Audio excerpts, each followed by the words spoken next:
Hi there, this is a quick video on how to make kimchi.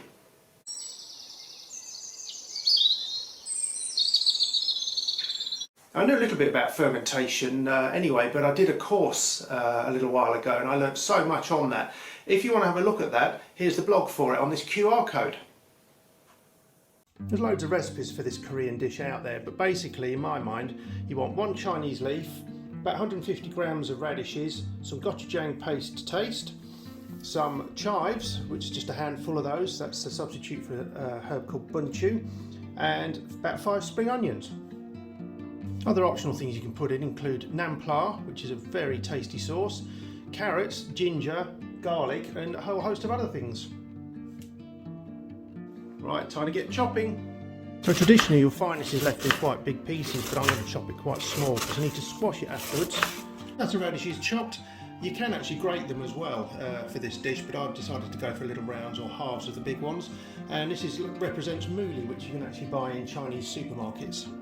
Now for the spring onions, I'm going to chop those into little diagonal shapes as well. Now the chives. There we go, put the chives in there, and that's what it looks like now.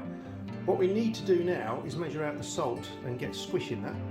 So that's coming in at 690 grams. So what we need to do is add between 2.5% and 3% of its weight of salt. So what I normally do as a fail-safe is divide the number by 100 and then times by 2.75, which is sort of in the middle there. And that will be 25 grams of salt going in here. So even after about 3 or 4 minutes, this has gone quite glossy and reduced down in volume by some way. And you actually see the liquid coming out there, which is exactly what we want.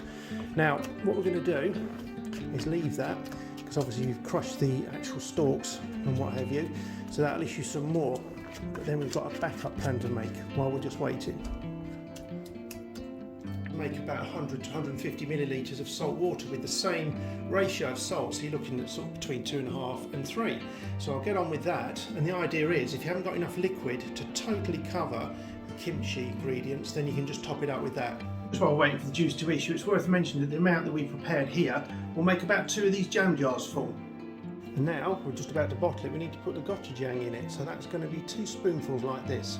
There we are, there's the first one in, but we can't leave it like this because there's bits of ingredients sticking out the top and we need to keep the air away from it, so I'm going to show you a little trick with some of the leftovers. I've temporarily had to drain some of the juice off to show you this, but this is the actual stalk from the Chinese leaf, which you can use to push down to keep the air away from the ingredients. Another thing you can use is if you've got a leaf that's got a bad bit on, you can cut a round out of that too.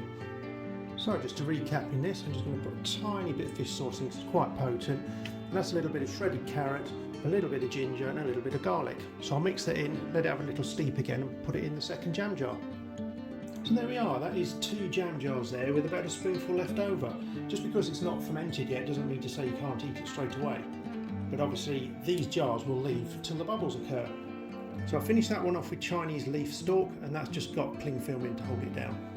I'm going to leave those at room temperature in a cupboard, and you'll notice there's a third jar. Well, that's sauerkraut on the end, and it's just the same process except you're using cabbage and carrot and things like that as well, and also caraway seed.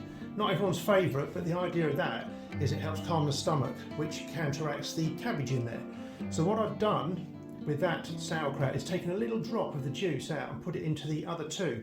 So once you start making these, you're almost putting like a culture in from your previous one to speed things up.